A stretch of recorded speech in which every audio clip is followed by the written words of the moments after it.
número 300. Eh, pero antes de comenzar nuestra tertulia, no sería sincero si primero no nos abrazamos y nos solidarizamos con nuestros compatriotas que sufren en este momento por causa del terremoto reciente.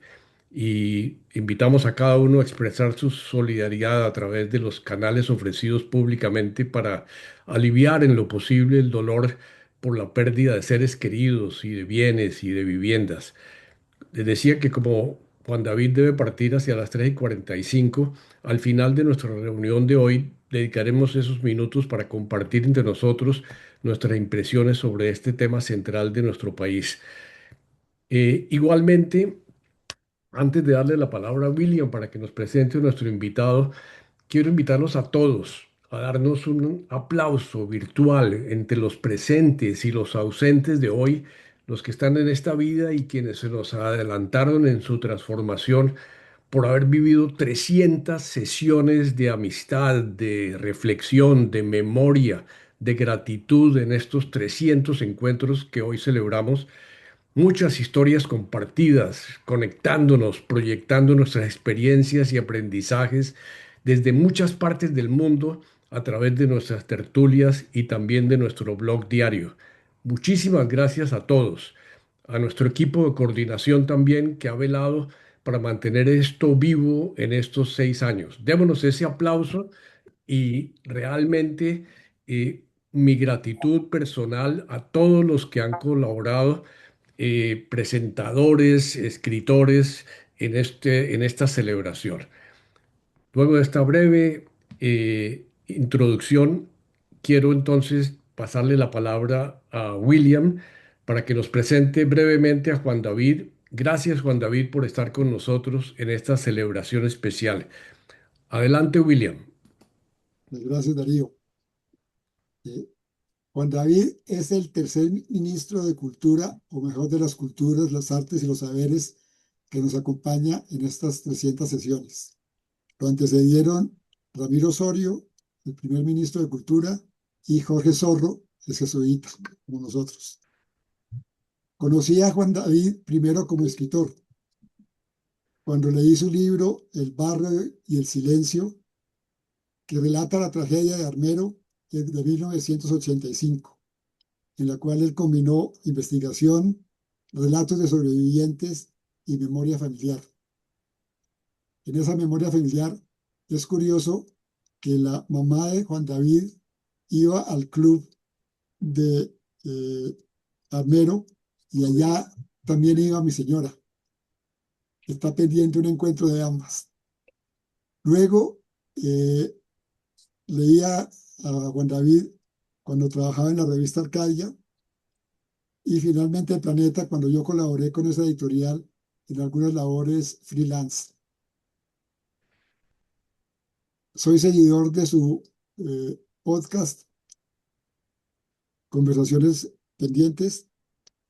En su año y medio como ministro, recordemos que él renunció por desacuerdos con los métodos de liderazgo del presidente Petro y el rechazo a la designación de Benedetti en el gabinete debido a denuncias de maltrato a la mujer. Juan David como ministro se centró en descentralizar la política cultural, fortalecer la relación entre cultura y paz, respaldar las prácticas populares y comunitarias bajo el concepto de artes y saberes, dar un reconocimiento central a la diversidad étnica y regional del país y trabajar proyectos estratégicos de patrimonio, como por ejemplo la planeación del rescate del Galeón San José.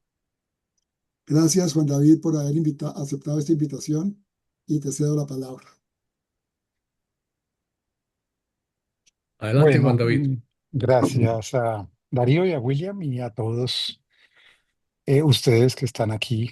Yo no quisiera convertir esto en una larga perorata mía ante una pantalla, sino les quisiera proponer que hagamos un diálogo, que vayamos, si quieren, conversando para que esto tenga pues un sentido que creo que es el sentido que ustedes expresan y han expresado sin conocerlo a lo largo de su búsqueda espiritual y de su búsqueda de camino que los reúne como parte de una comunidad, o habiendo sido parte de una comunidad religiosa como los jesuitas en Colombia. Y quizás cuando se me propuso por parte de William y Darío eh, pensar por dónde podrían marcar lo que podríamos conversar, pues todo se orientaba un poco hacia la política pública y hacia la acción cultural en Colombia. Me parece que hoy hay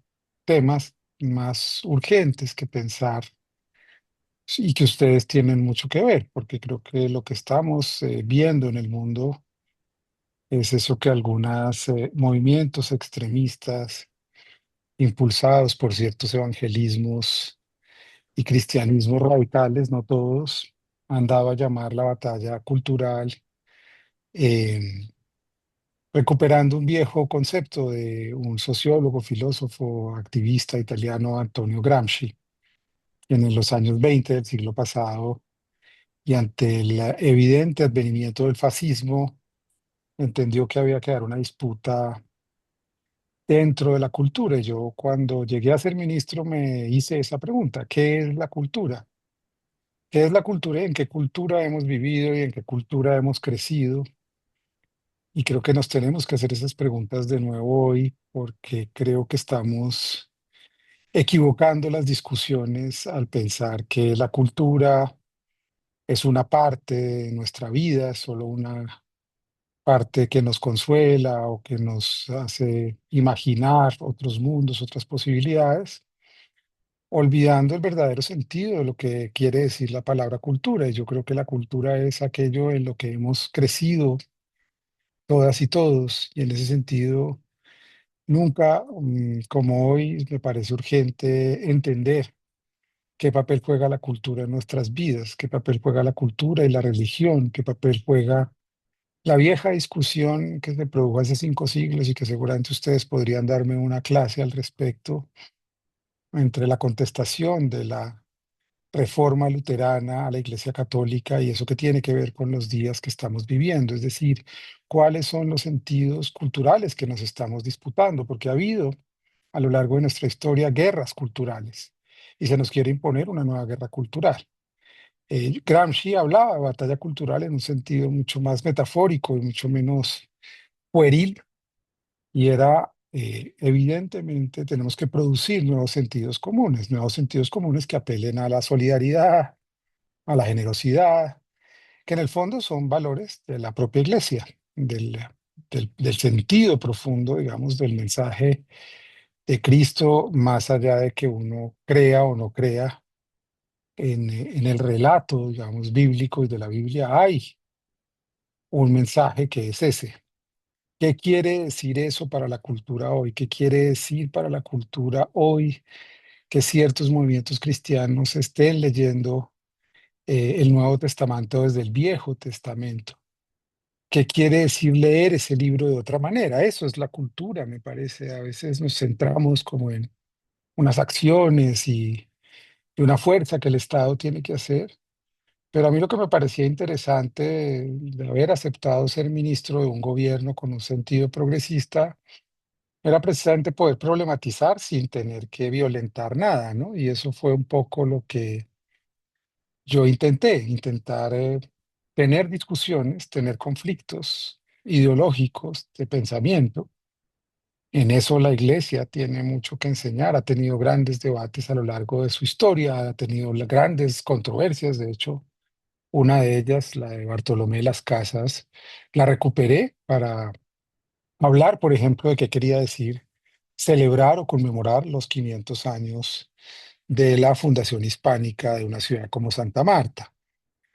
Todo eso que parecía caprichoso para cierta tecnocracia neoliberal y ciertos liberales que cree que el relato no importa, que lo que importa son las cifras, los datos, la economía, creo que hoy no lo está explicitando la ultraderecha y los extremismos de una manera que nos está produciendo angustia, porque nos están imponiendo todos los días nuevos desafíos, nuevos disparates, contraviniendo cualquier lógica de lo que llamaríamos la ilustración. Y lo que está en combate hoy es la ilustración. Hay un movimiento global que se llama la ilustración oscura, que pretende, de alguna manera, borrar, silenciar, omitir todo el pensamiento que se ha criado en Occidente, diciendo que eso es inútil y que ya no sirve para nada. En ese sentido, no servirán las universidades, no servirán los libros en algún momento, no servirá la verdad, porque cada quien puede tener un punto de vista y ese punto de vista lo tenemos que respetar porque así es y punto.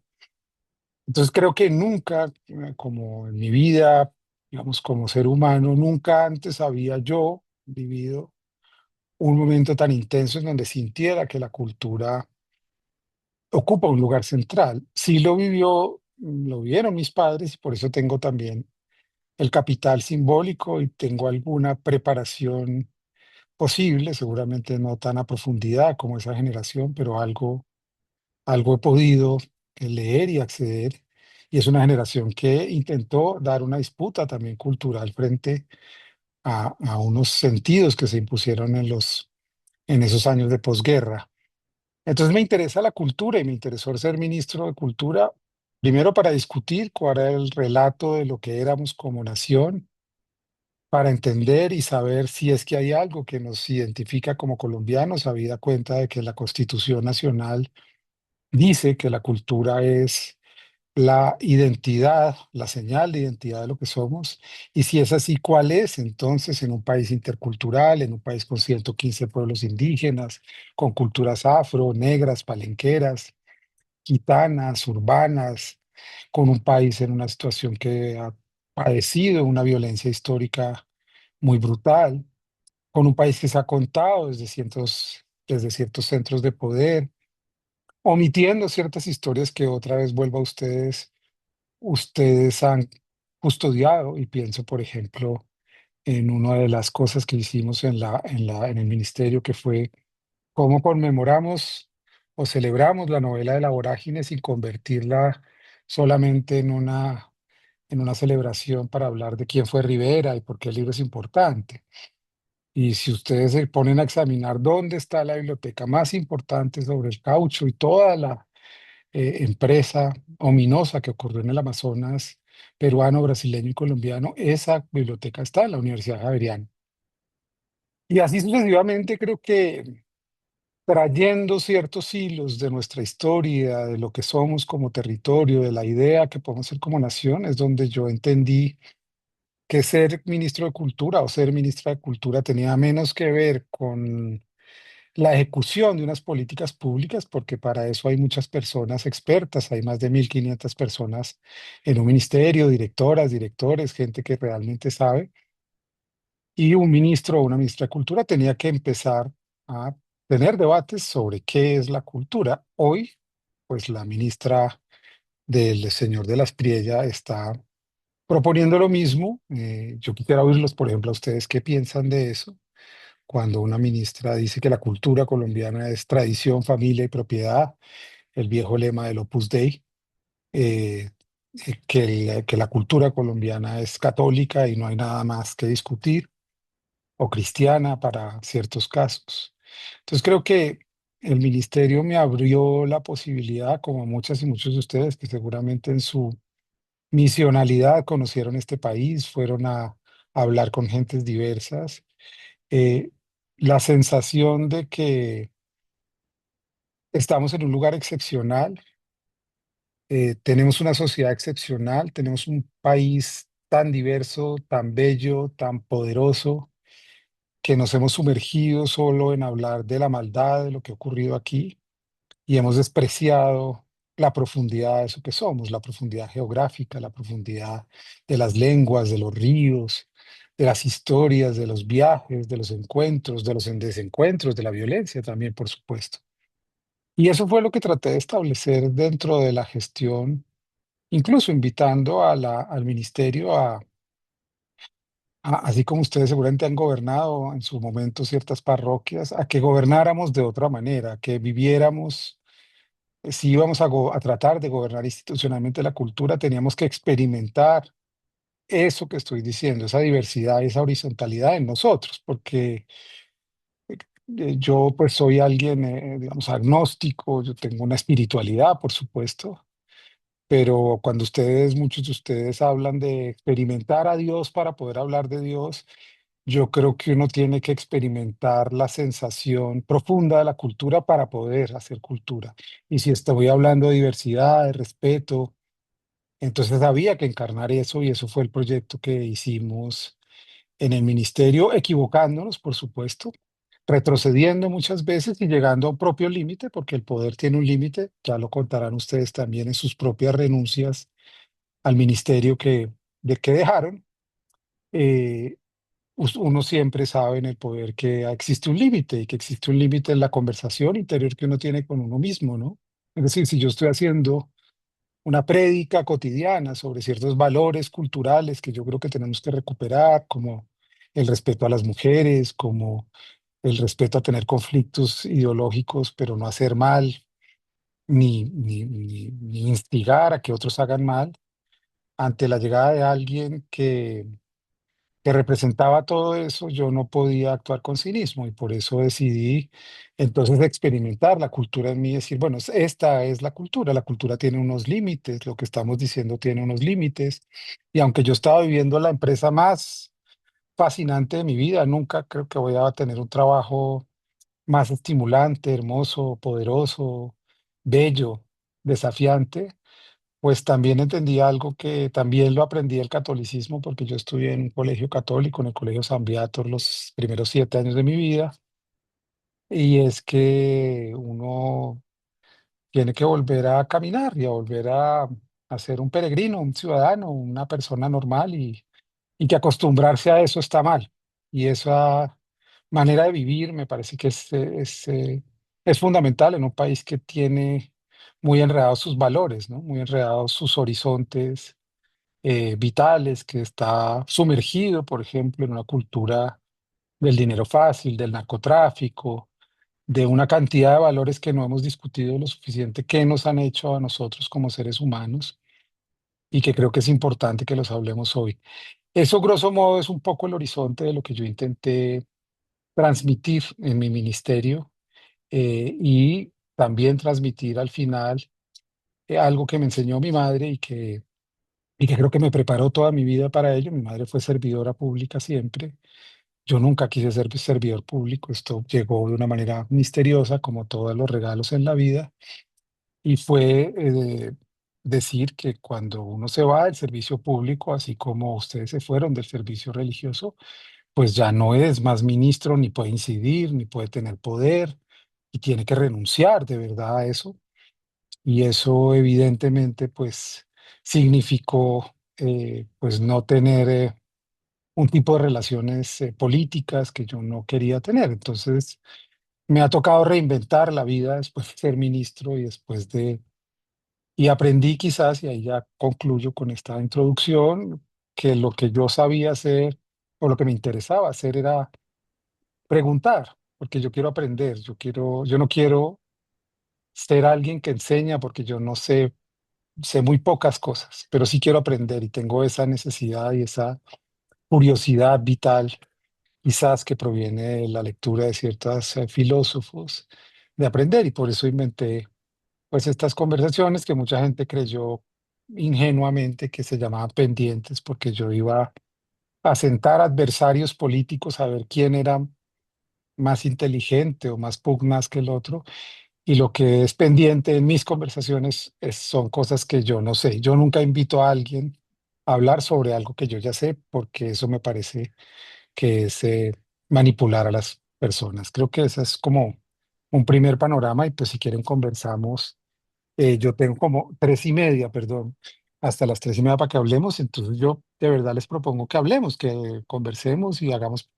Yo quiero conocerlos también a ustedes, no, no me interesa verme una hora en una pantalla Qué bien, repitiéndome. qué bien, Juan David. Nos dejaste completamente sorprendidos porque fantástico. Yo creo que eso lo estábamos queriendo. Hay muchas personas que te han seguido en tu podcast y que tienen varias preguntas. Entonces yo creo que ese es el objetivo y ya tenemos a nuestro editor que te habla desde Córdoba, en Argentina, Jorge Luis Puerta. Adelante con la primera pregunta, Jorge Luis.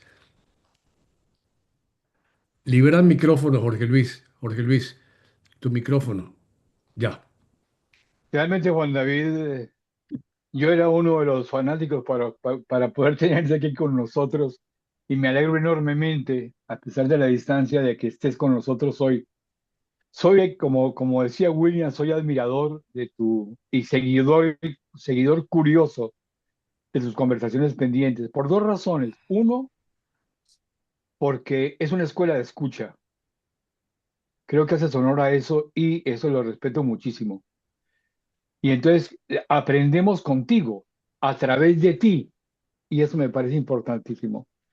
Y lo otro es que estás tocando temas que realmente, digan lo que digan y sea lo que sea, me parece que este gobierno en el cual tú participaste ha abierto, ha abierto las ventanas para que se hablen de estos temas en Colombia. Y mi gran pregunta, mi gran inquietud ahora con la batalla cultural declarada por el adversario, no por los de este lado, ¿no? ¿Qué hacer? ¿Les damos papaya? ¿Les servimos en bandeja?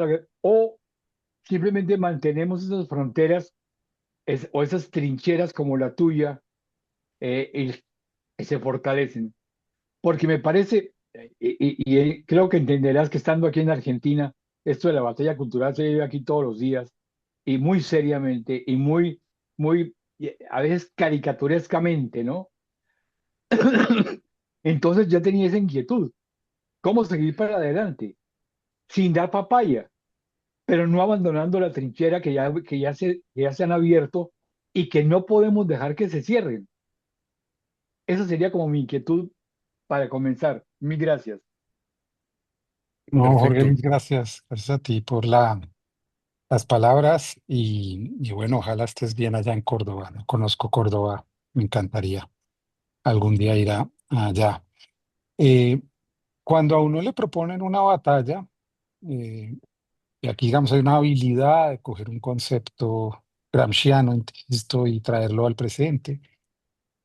Cuando uno le propone una batalla, él ya lo instalan en un territorio que además no está en esta pantalla, o más bien está sobre representado en esta pantalla, que es un territorio patriarcal, masculino. Es decir, la guerra para mí es la exacerbación del patriarcado. Entonces, ¿cuál es la respuesta a esa batalla? La respuesta es la misma que hemos dado siempre, es decir, la batalla es insistir en someter a las sociedades a una pugnacidad que puede terminar en violencia o que puede terminar en exclusión o que puede terminar en todo lo que estamos viendo de manera terrible en lugares como Gaza o como Irán o como Ucrania o como va a empezar a pasar aquí en Colombia con la decisión de la espriella de aceptar que ya haya intervención militar para bombardear ciertos territorios nuestros. Yo tengo la sensación, y puede ser absolutamente ingenua, que tenemos que regresar un poco, que yo creo que estamos equivocando el camino al asumir que esto se trata de una nueva guerra fría, de ver qué poder va a primar sobre el otro. Lo primero porque ninguno en el fondo terminó primando, ni siquiera el que creyó que ganó aquella época y declaró supuestamente el fin de la historia y que ya, digamos, todo iba a ser una sociedad global liberal. Ni siquiera eso triunfó cuando cayó un verdadero imperio, digamos, en gracia de discusión lo imperial, pero un bloque, digamos, lo suficientemente fuerte. Entonces, instalarnos nosotros en eso me parece que es instalarnos en la pelea equivocada, porque la batalla cultural no puede ser la batalla sobre cómo combatimos la charlatanería, las mentiras, las falsedades. Si nos instalamos ahí, lo que me parece es que seguimos una agenda que nos proponen. Yo creo que de fondo en la batalla cultural lo que es una guerra cognitiva y eso sí me preocupa más.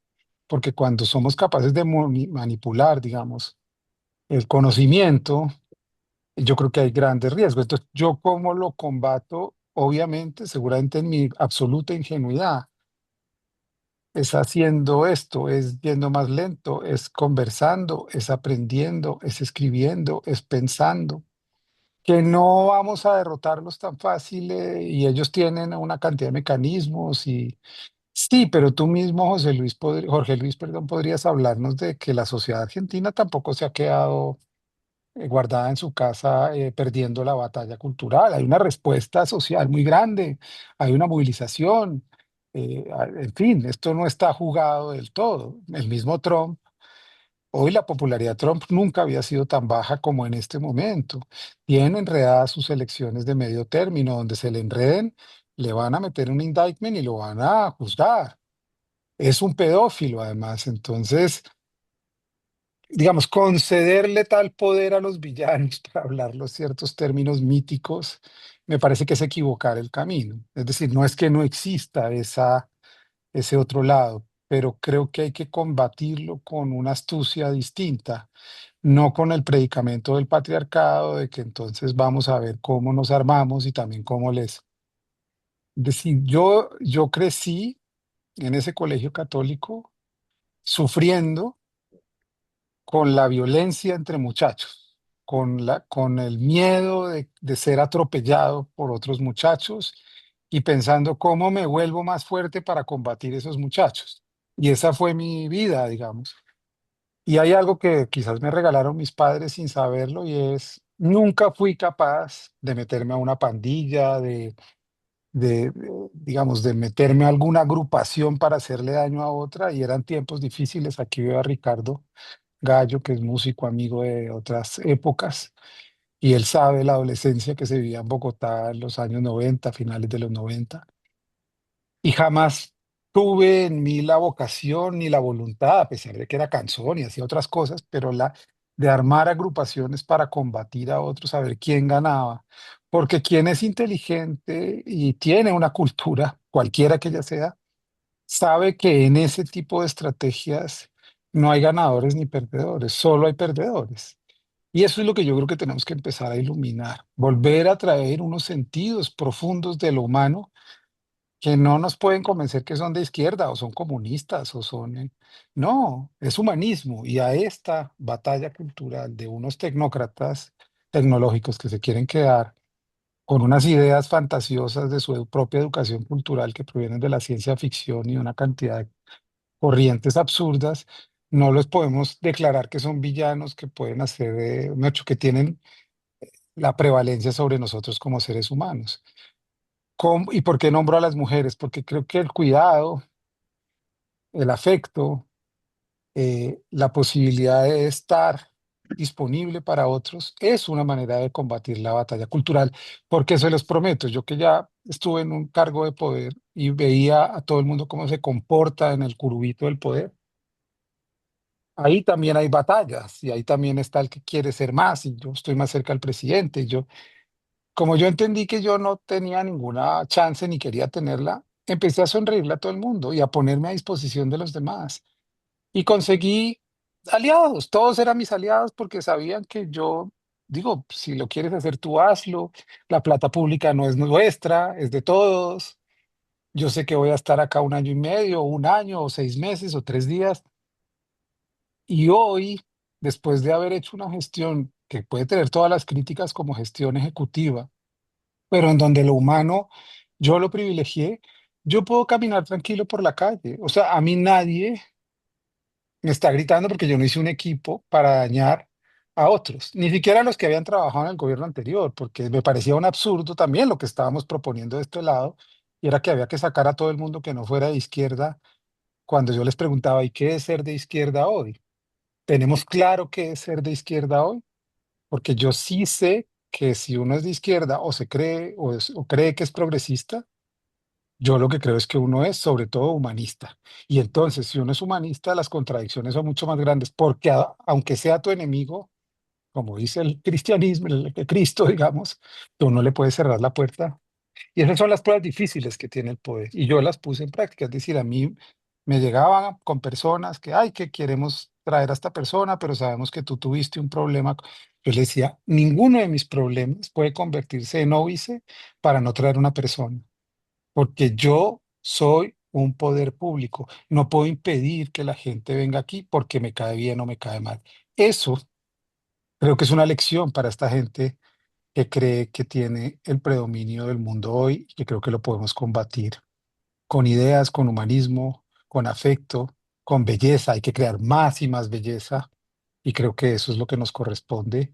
Y aunque quede solo un último hombre, si ese fuera el destino, ese hombre que es el hombre parado frente a los tanques de Tiananmen en China, ese hombre es una rosa en medio del horror y hay que seguirla alimentando. Qué bien, qué bien, qué bien. Gracias, Juan David. Gracias, Jorge Luis.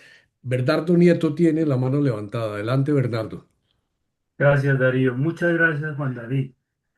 Permítanme ser un poquito desvergonzado y de pronto arriesgarme a decir barbaridades, pero primero quisiera expresar que cuando a mí de niño y de joven se me decía que alguien era culto, inmediatamente como que rememoro ahora, una persona culta, por ejemplo, es la que come bien, es decir, que no come con la boca abierta, que se lleva a la boca trozos pequeños, que sabe modales en la mesa. Una persona culta es aquella que iba al Colón a escuchar grandes conciertos o que iba a los museos y podía más o menos entender cuál era la diferencia entre un Picasso y un, no sé, Rembrandt. Hablaba varios idiomas. Una persona culta, por lo tanto, era alguien fino, eh, por un lado. Pero luego cuando, por ejemplo, nos metemos a estudiar un poco más a fondo la historia de los jesuitas en el Paraguay y nos metemos a fondo en las reducciones jesuíticas del Paraguay, entiendo que fue precisamente por la defensa que hicieron del mundo indígena, por la defensa que hicieron contra los bandeirantes y contra los encomenderos, por lo que con las influencias de Pombal y de todos estos, los echan de Carlos III de todos los reinos, o del reino de Carlos III, y luego más tarde los suprimen. Esa visión del mundo, por lo tanto, que hay detrás, sea la que yo escribí, me encantaba, por ejemplo, ir y conversar con Gloria Sea en un programa de Vive el Arte. Yo tenía una serie de programas que se llamaban así, y me siento con ella y era una maravilla conversar con ella sobre esto, o con un pintor o con un escultor sobre esto. Y entonces son personas muy cultas. Esa cultura con la indígena, ¿qué tiene que ver? ¿Un ministerio de la cultura para qué? Esa es la primera pregunta que yo quisiera hacerte, Juan David. ¿Qué sentiste tú cuando te dicen, asume el Ministerio de la Cultura? Pero en Colombia, ¿para qué? Las culturas. Y se les llena la boca diciendo, las culturas porque somos diversos, porque somos poliétnicos. Quisiera como entender qué tienes tú en tu cabeza como ministro de la Cultura hoy. Piensa que tú eres nuestro ministro de la Cultura. ¿Qué quisiera yo poder contribuir o con qué quisiera yo poder contribuir a lo que el país necesita en la cultura? Gracias, Bernardo. Pues quisiera precisamente discutir contigo esa idea. Yo no creo que la cultura o ser culto sea solamente lo que tú dices, es parte del asunto, pero para mí no es suficiente pensar la cultura desde ese lugar, digamos, eurocentrista. ¿Eres más culto o somos más cultos tú y yo por oír Mozart o poder distinguir un Picasso de cualquier otro cubista? Eh, Somos más cultos que un indígena yanacona que puede seguramente describir y distinguir entre los árboles de una selva sus nombres, sus propiedades, su función. Somos más cultos porque hablamos lenguajes o lenguas europeas cuando ellos hablan lenguas castellanas y muchas veces portuguesas y muchas veces sus propias lenguas. Discutir eso me parecía interesante. Entonces yo sé que mucha gente se ofendió con la idea de que habláramos de culturas, pero lo que hicimos fue un examen del mandato constitucional de reconocer a Colombia como una nación intercultural. Está explicitado en la Constitución de la República, que es nuestra hoja de ruta y nuestro mandato. Si decimos que somos una nación intercultural, ¿por qué entonces todas esas culturas que habitan aquí no han tenido los mismos derechos y la misma justicia epistémica, por llamarlo de alguna manera, que otros? Y eso era lo que yo quería discutir. Entonces yo sí quería lanzar el mensaje de que empezáramos a mirarnos desde otros lugares. Se ve igual Colombia desde Bogotá a mirarla desde el Pacífico colombiano, se ve igual Colombia mirándola desde el Galeras en el sur, así la miramos desde el desierto de La Guajira. ¿Cómo se ve Colombia desde allá? Hay que discutir eso, porque si no discutimos eso, me parece que vamos a seguir pensando que hay unos sujetos, unas personas que somos los cultos, lo que llamaba Ángel Rama las ciudades letradas, que tenemos que enseñar e ilustrar a toda la nación a una sola idea de cultura. Entonces habíamos tenido, perdón, que tener una discusión en el año 91 sobre que la nuestra era una cultura hispánica, única, alineada con digamos, el sentido común que nos trajo la conquista española. Yo, por supuesto, nunca caeré en la tontería, como me han puesto a decir algunos abelardistas ahora en ciertas intervenciones que han tenido, de que odio el castellano y de que me parece que el castellano fue lo peor que nos pudo pasar. No, lo que yo quise decir es que hay que problematizar la llegada de esos pueblos conquistadores y que la imposición del castellano fue dolorosa porque supuso la desaparición de muchas otras lenguas, lenguas que hoy ya no existen porque se impusieron unas sobre otras. El mundo no es perfecto, por supuesto, y yo agradezco mucho de la cultura hispánica que tengo. Hablo este idioma, lo cultivo, me expreso en él, me gusta escribir en él, entonces mal haría en satanizar y en decir que todo eso fue un universo absolutamente deplorable. Yo creo que nos falta el sentido de la complejidad, Bernardo, en nuestras discusiones. Lo mismo que expones tú cuando hablas de los jesuitas. ¿Es acaso los jesuitas un cuerpo de hombres absolutamente concreto y abstracto en donde no hay diversidad? Yo ahora que me he acercado a la iglesia por diversos trabajos que he tenido con La Paz, pues he podido presenciar las diferencias que hay entre muchos jesuitas. Jesuitas que tienen un pensamiento que para mí sería un pensamiento de derecha y jesuitas como el padre Javier Giraldo o el padre Pacho de Rú, que tienen un pensamiento que se acerca más a lo que sería un pensamiento progresista, pero son jesuitas. Entonces, ¿cómo complejizar esas discusiones? Para mí eso es el mensaje que debería tener un ministro o una ministra de Cultura en un país. Le insisto, como ministro.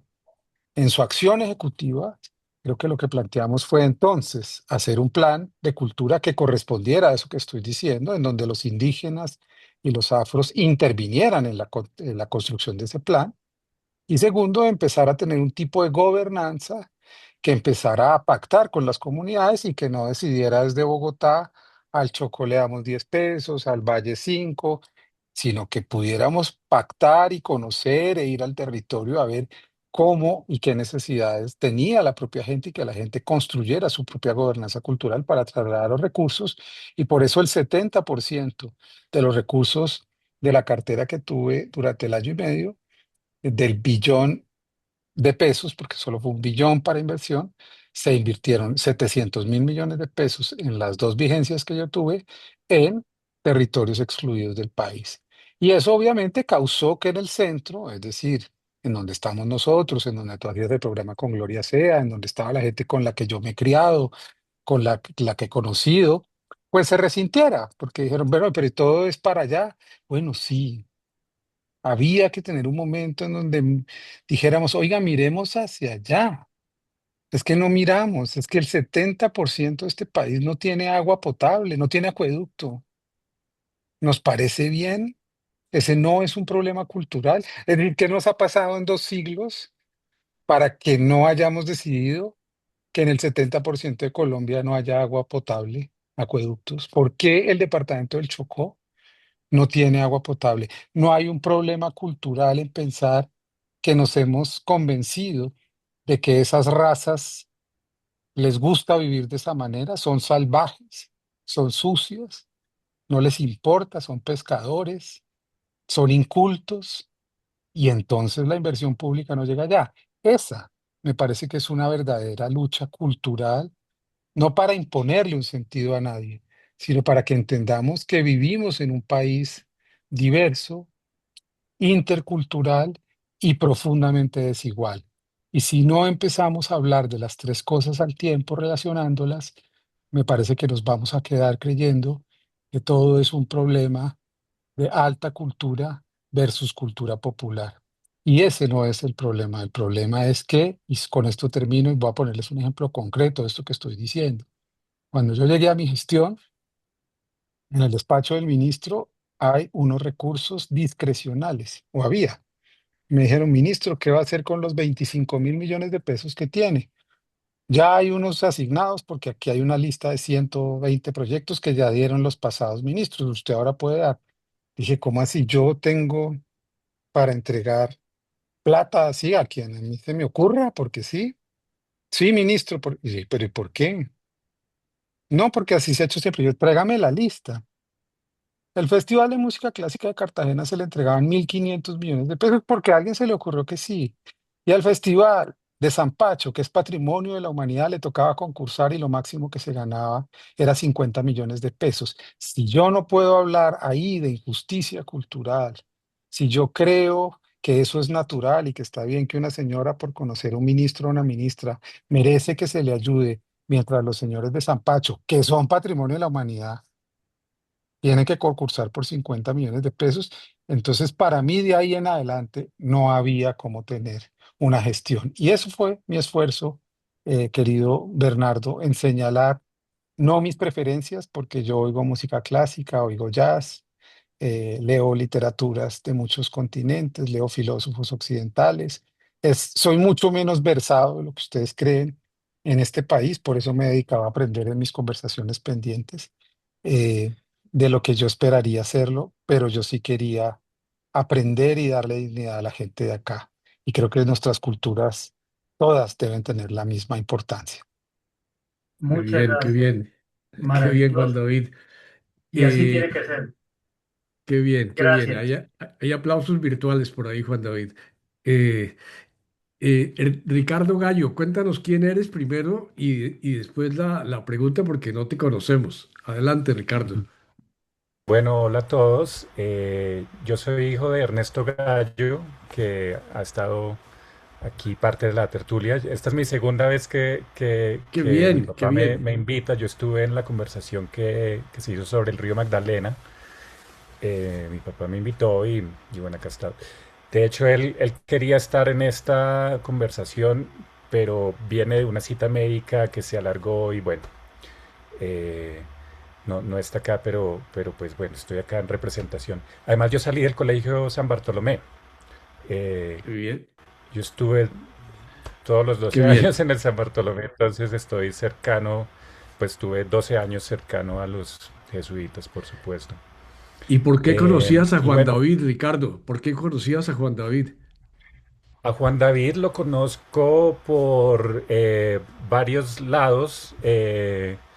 Por supuesto, cuando supe que fue nombrado ministro de Cultura, pues, pues yo soy músico y estamos pendientes del sector, ¿sí?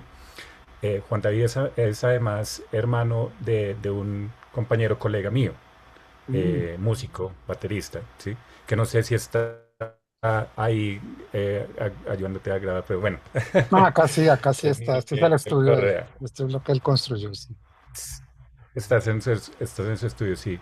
Entonces sí, yo soy amigo, colega de hermano Juan David, y cuando Juan David estuvo pues de ministro nos conocimos muy al principio, justamente cuando se le hizo un homenaje a Teto Campo. eh, y ahí nos conocimos personalmente, pero pues ya Qué ya bien. nos conocíamos, digamos, de esa fuera de estos quehaceres. Bueno, yo quiero decir que yo resueno mucho con lo que dijo Juan David antes de que ante esta insinuación de una batalla cultural, ¿sí?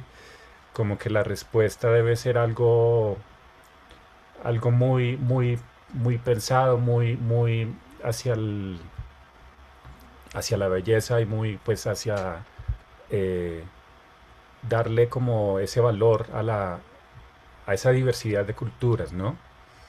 Eh, por supuesto me pareció muy interesante desde el principio, pues, el tema que se trajo a colación para esta charla, porque es preocupante para el sector, ¿sí? Eh, precisamente por el uso de la palabra, ¿no? Del término, como la batalla cultural. Y justamente entre que mi papá me envió la invitación y hoy vi por ahí algún comentario en redes en que alguien criticaba también esto y decía, bueno, la batalla es contra quién, ¿sí? Como si uno hace una batalla contra alguien, ¿sí? Yo quisiera como, pues sin ánimos como de ahondar en esta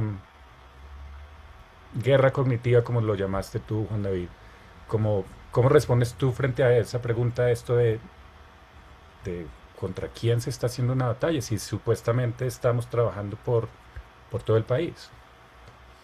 Bueno, Ricardo, gracias. Qué bueno volverte a ver y a todos ustedes los invito a escuchar la música de Ricardo, que es extraordinaria. Su primer disco, que se llama Los Cerros Testigos, los va a inspirar a quienes viven en Bogotá para entender y saber cómo suenan esos cerros que nos miran todos los días, que son tan profundos y tan bellos.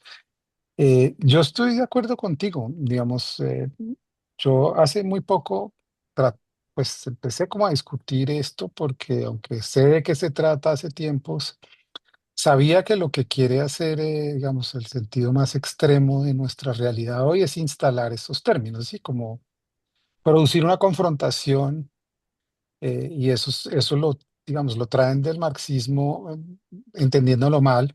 Si se profundizan las contradicciones, avanza la historia y la historia avanza a través de vencedores y vencidos.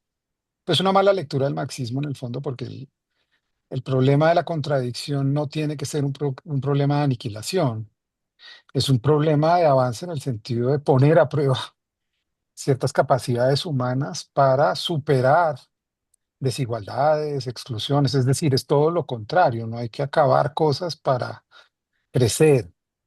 Entonces, en ese sentido, no creo que haya una batalla contra alguien en particular, sino contra un sentido común que es un problema de época y que deberíamos empezar a leer como un problema de época. Es decir, este es un problema civilizatorio, como muchos otros que hemos afrontado y deberíamos empezarnos a preguntar entonces, ¿cuándo hemos vivido como humanidad esos momentos de crisis civilizatorias? Y a través de la comprensión de esos momentos, digamos, la caída del Imperio Romano, la desaparición de Grecia, la Revolución Industrial, el Medioevo, la llegada de la Ilustración, la Reforma, es decir, momentos en donde las sociedades encarnaron un cambio profundo por la tecnología, por el conocimiento, por las ideas. ¿Qué ha pasado? ¿Se acabó la humanidad? No, la humanidad nunca se ha acabado. A nosotros nos dijeron, para poner ejemplos, digamos, pragmáticos, en la industria de la que yo provengo, en el campo del que yo provengo, que es el campo editorial, y William es testigo de esta historia. Cuando William era editor en Norma, a nosotros en el año, no sé, 99, 2000, 2001, nos dijeron, el libro de papel se terminó, todos vamos a leer en pantallas, este negocio cambió. La feria de Frankfurt, que era la feria histórica desde el siglo XV, donde se inventó la imprenta en el siglo XVI, esa feria a orillos del Meno, esa era la gran, digamos, la gran feria editorial del mundo, de la historia del libro como mercancía.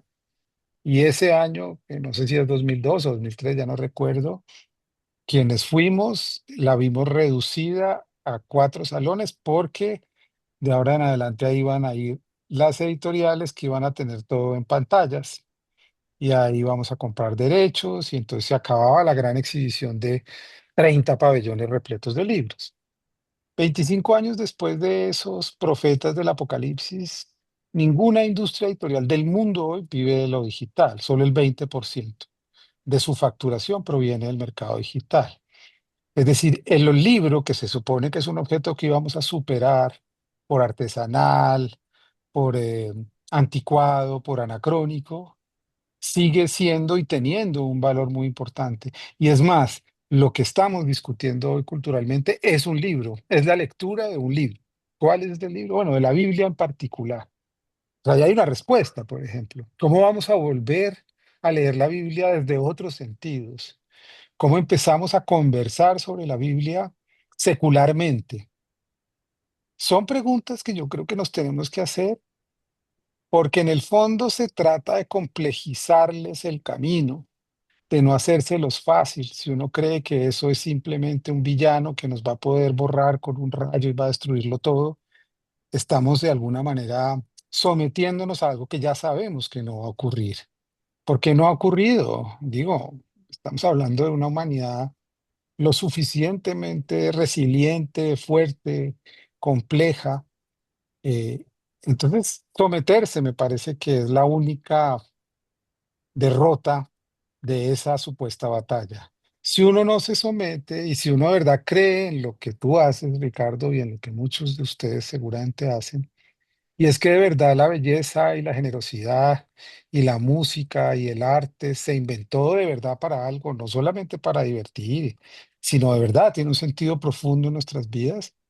Entonces creámoslo, pero creámoslo de verdad, no es que no, todo va a ser muy difícil, seguramente. Vivir de la música, ya lo sabemos, vivir del cine, pero nos tenemos que empeñar, porque la derrota es que si no es dentro de este sistema de injusticia global, de acaparamiento total de la riqueza, si no es en esos términos, nosotros no vamos a hacer nada, someterse a eso. Entonces, ¿qué nos toca hacer si no tenemos el dinero para poder vivir de lo que hacemos, por ejemplo? Bueno, activemos otra vez los sentidos solidarios. Acudamos a hacer otra vez conciertos para los amigos, que los amigos sepan que hay un músico en problemas. Creemos pequeñas economías solidarias entre nuestros conocidos.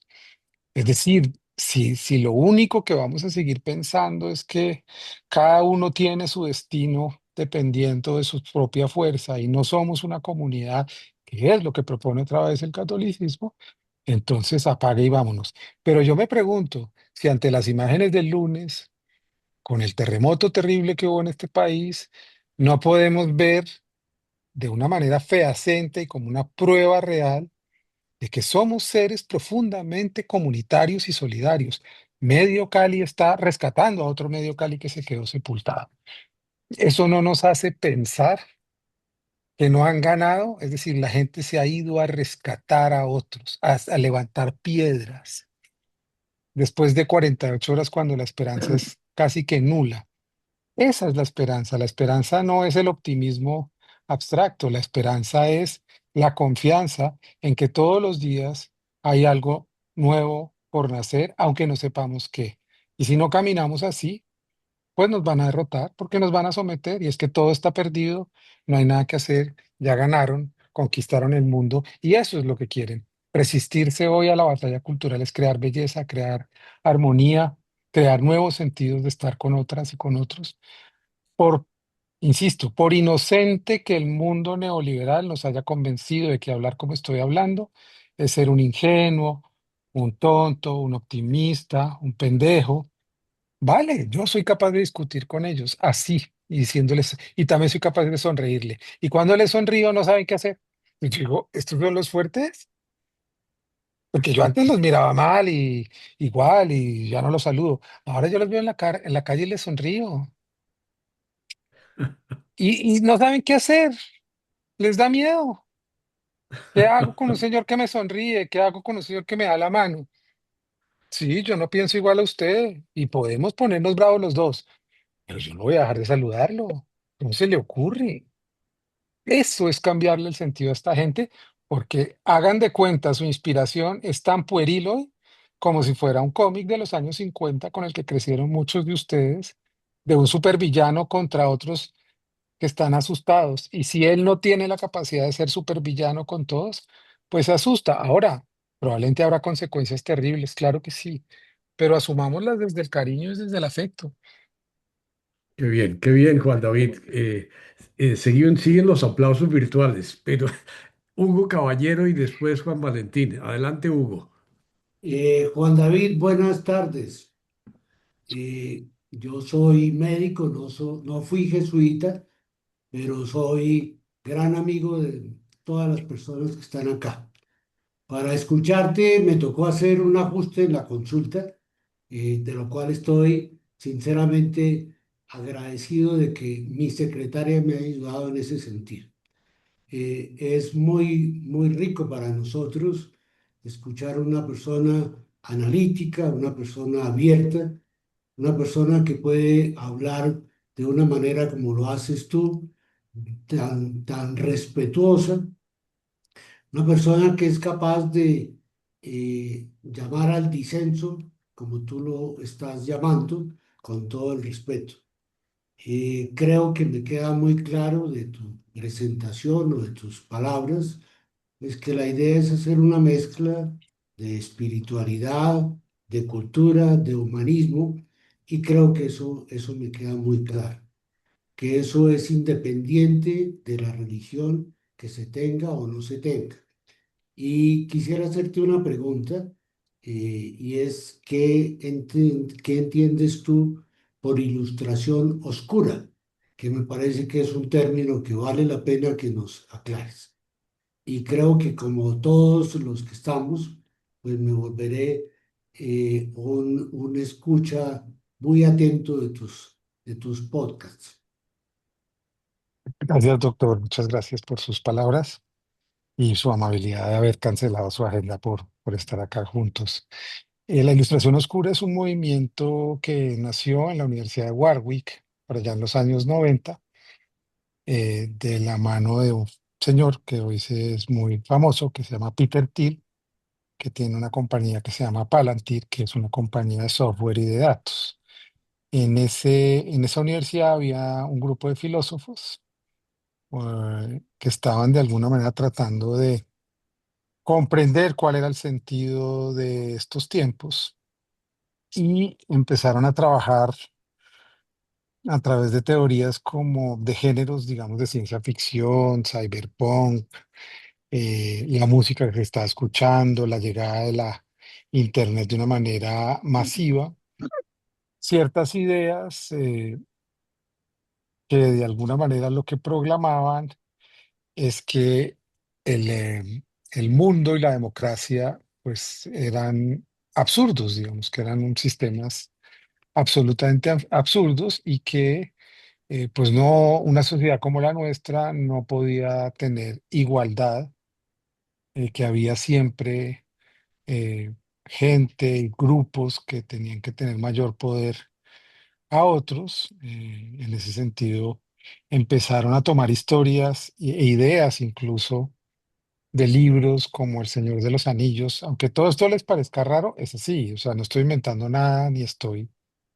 Empezaron a traer ideas de mitos inventados por escritores, por grupos de rock de los 80s y 90s, por ideas de cómics japoneses, en donde lo que se suponía es que el género humano en el fondo tenía que ser superado por las máquinas, porque todo lo que éramos nosotros y para que no hubiera tanta desigualdad, pues no teníamos que ser muchos y que no teníamos que ser tantos. En el fondo, ese es el proyecto de estos tecnoligarcas, que son los 7 hombres más poderosos del mundo. Ellos ya han empezado a creer que hay zonas de sacrificio en el mundo y que, pues, que la gente se puede morir, y que ellos van a crear grandes ecosistemas en donde ellos pueden vivir eh, protegidos, como ya lo están haciendo en muchos lugares, por eso el proyecto en la Patagonia existe, y un poco que todas las ideas de la ilustración, la igualdad, la fraternidad, la verdad,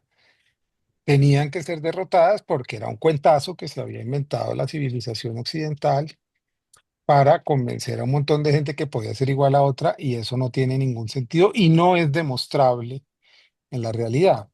Uno de esos, yo no los llamaría filósofos, pero una de esas personas que estuvo ahí se llama Mark Fisher, que era un filósofo, se convirtió en un filósofo marxista, se separó de este grupo y, y hizo críticas culturales muy interesantes y terminó suicidándose en 2016 porque él empezó a pensar que el capitalismo no era superable y que esto era una crisis tan violenta, pues que él no tenía sentido. Otros, como Curtis Yarvin, que es el principal asesor ideológico de Trump hoy en Estados Unidos, en cambio radicalizaron su posición hasta volverse asesores, digamos, de estos cómicos, comediantes que han llegado al poder, como Beppe Grillo en Italia, como Milei en Argentina, como Bolsonaro en Brasil, como Trump en Estados Unidos.